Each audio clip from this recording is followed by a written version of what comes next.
नमस्कार दोस्तों, study IQ में आप सभी का स्वागत है। मेरा नाम है डॉक्टर महिपाल सिंह राठौड़ और आज इस वीडियो में मैं आपके साथ चर्चा करूंगा Pong dam lake wild life sanctuary में पाई गई हजारों मृत पक्षियों के बारे में। तो ये पिछले कुछ दिनों का फिनोमेना है कि 1000 से भी ज़्यादा, कुछ न्यूज़ रिपोर्ट्स 1700 तक बता रहे हैं इस काउंट को। इतनी पक्षी ऑलरेडी मृत पाए जा चुके हैं और इस वक्त ये एक ऑनगोइंग क्राइसिस है। अभी भी वहाँ पर सर्वे चल रहा है कि कितने पक्षी मृत पाए गए हैं, हमें एग्जैक्टली अभी नहीं पता, लेकिन 1700 तक की तो रिपोर्ट्स आ चुकी हैं। तो ये कहाँ पर मृत पाए गए हैं? हिमाचल प्रदेश में पोंग डैम नाम का एक डैम है ब्यास नदी पर, और इसके पीछे बनता है महाराणा प्रताप सागर रिजर्वॉयर। उसी रिजर्वॉयर के आसपास का जो वेटलैंड है वो घोषित है एक वाइल्ड लाइफ सेंचुरी के रूप में। तो यहाँ पर दिसंबर के आखिरी हफ्ते से बर्ड्स मृत पाई जानी शुरू हो चुकी हैं, और जब 4-5 मृत पक्षी पाए गए तो उसके बाद आगे सर्वे किया तो वाइल्ड लाइफ स्टाफ को 421 बर्ड्स डेड मिली। धमेता और गुगलारा एरियाज जो हैं, नगरोटा नाम की एक जगह है इस डैम के पास में। आइए इस डैम की लोकेशन एक बार आपको मैप में मैं बता देता हूँ। अगर हम उत्तर भारत में जूम इन करें हिमाचल प्रदेश के क्षेत्र पर, तो आप देखेंगे कि हिमाचल और पंजाब का जो बॉर्डर है उसके पास में एक बहुत बड़ा रिजर्वॉयर नजर आएगा। ये है पोंग डैम के पीछे बना हुआ लेक।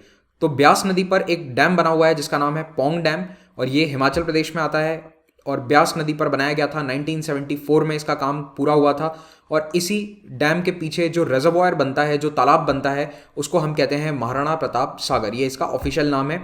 और इसी महाराणा प्रताप सागर के किनारे पर जो वेटलैंड्स हैं उनको एक वाइल्ड लाइफ सेंचुरी के रूप में घोषित किया गया है, क्योंकि 1974 में जब से ये डैम बनकर तैयार हुआ है तब से ही यहाँ पर देखा गया है कि लाखों की संख्या में प्रवासी पक्षी आते हैं। ये वो पक्षी हैं जो साइबेरिया और अन्य ठंडे प्रदेशों से भारत की तरफ आते हैं सर्दियों में, क्योंकि वहाँ पर टेम्परेचर -30 -40 तक चला जाता है, लेकिन भारत में टेम्परेचर मेनली सिंगल डिजिट में ही रहता है। नॉर्दर्न इंडिया में 10 डिग्री के तो नीचे ही रहता है। तो यहाँ पर ये पक्षी आराम से विचरण करते हैं 3-4 महीने, और फिर ये फिर से साइबेरिया की तरफ चले जाते हैं। तो जो माइग्रेटरी बर्ड्स हैं उनके लिए इस पोंग डैम के आसपास के जो इलाके हैं, इस रिजर्वॉयर के जो किनारे वाले एरियाज हैं, ये काफ़ी अच्छे एरियाज हैं। वहाँ पर ये आराम से रहते हैं और इसीलिए यहाँ पर एक वाइल्ड लाइफ सेंचुरी भी घोषित करी गई है। It's a big tourist spot.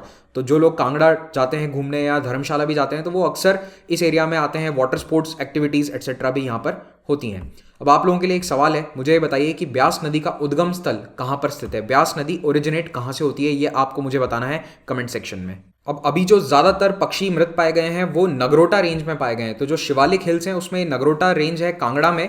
तो यहाँ पे इस नगरोटा रेंज पहाड़ी वाले एरिया में जहाँ पर ये डैम स्थित है, यहीं पर ये ज़्यादातर पक्षी पाए गए हैं। आगे बढ़ने से पहले आप सभी को बताना चाहता हूँ कि अगर आप मेरे लेक्चर्स के रेगुलर अपडेट्स चाहते हैं तो मुझे सोशल मीडिया पर ट्विटर, फेसबुक या इंस्टाग्राम पर महिपाल राठौड़ हैंडल पर फॉलो कर सकते हैं, और इसी नाम से आपको मेरा टेलीग्राम चैनल भी मिल जाएगा जहाँ पर आपको मेरे सभी लेक्चर्स के PDF डाउनलोड करने को मिल जाएंगे। स्टडी आईक्यू IAS एग्जाम की प्रिपरेशन के लिए एक स्पेशल स्मार्ट कोर्स लेकर आया है। इस कोर्स में रिकॉर्डेड वीडियोस से कहीं ज़्यादा बढ़कर फीचर्स हैं। ये सारे फीचर्स आपको देखने को मिलेंगे हमारी ऐप पर, तो जल्द से जल्द डाउनलोड कीजिए स्टडी आईक्यू ऐप। और अब ये कोर्स वेबसाइट पर भी अवेलेबल है। studyIQ.com वेबसाइट पर जाकर आप इस कोर्स को कंप्यूटर या लैपटॉप पर भी अब देख सकते हैं, अवेल कर सकते हैं। अब यहाँ पर Pong dam wild life sanctuary में जो इंपॉर्टेंट बर्ड्स हैं जो अभी मृत पाई गई हैं, और बेसिकली कौन सी इंपॉर्टेंट बर्ड्स हैं यहाँ की, वो आपको मालूम होना चाहिए। तो सबसे ज़्यादा यहाँ पर संख्या में देखने को मिलते हैं bar headed geese, I am sorry, goose तो सिंगुलर हो जाएगा। तो ये एक बार हेडेड गूज है, क्योंकि इसके सर पर कुछ ऐसे निशान होते हैं जो बार के जैसे नजर आते हैं। तो बार हेडेड गीज के लिए ये पोंग डैम सबसे ज़्यादा फेमस है।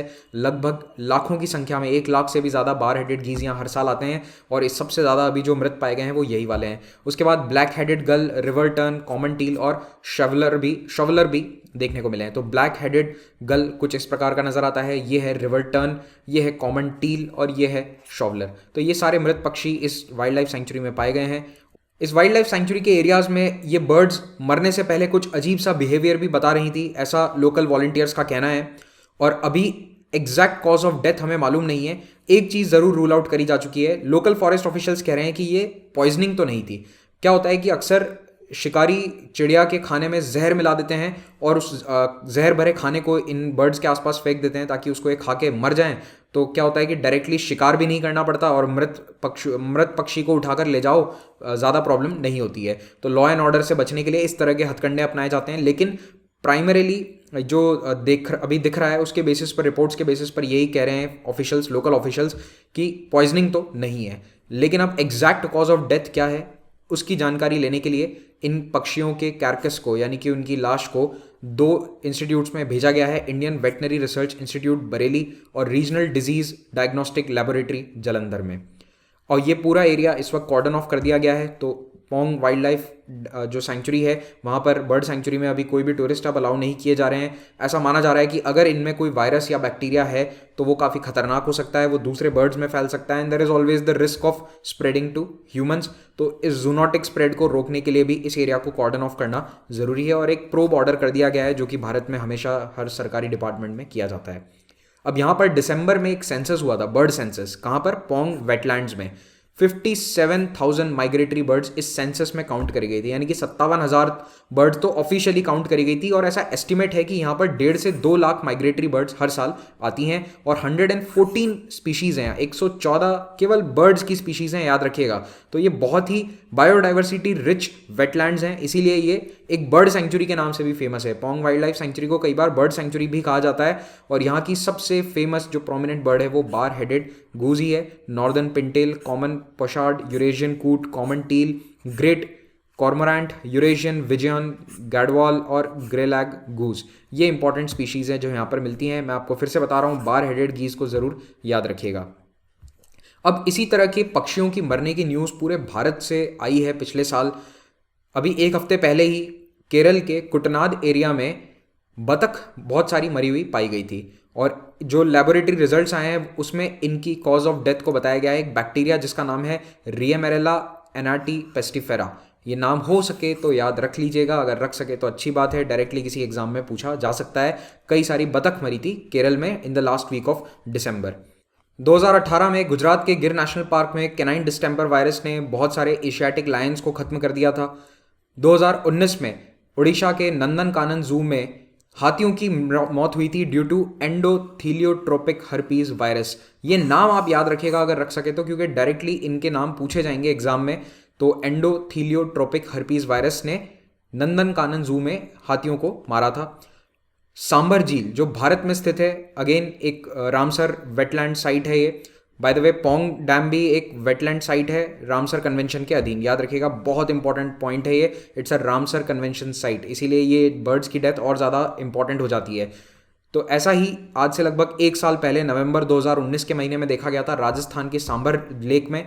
वहाँ पर 18,000 बर्ड्स मरी थी एवियन बॉटुलिज्म से।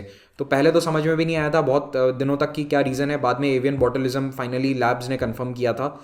2020 में अफ्रीका के बोत्सवाना में ओकावांगो डेल्टा में 350 से भी ज़्यादा हाथी मृत पाए गए थे। तो ये भी बाद में पता चला था कि साइनोबैक्टीरिया के कारण इन हाथियों की मौत हुई थी। इस पर मैंने एक वीडियो भी बनाया था। और ओकावांगो डेल्टा की इंपॉर्टेंस क्या है ये आप लोगों को बिल्कुल पता होना चाहिए, अगर नहीं मालूम तो इस वीडियो को ज़रूर देखिएगा।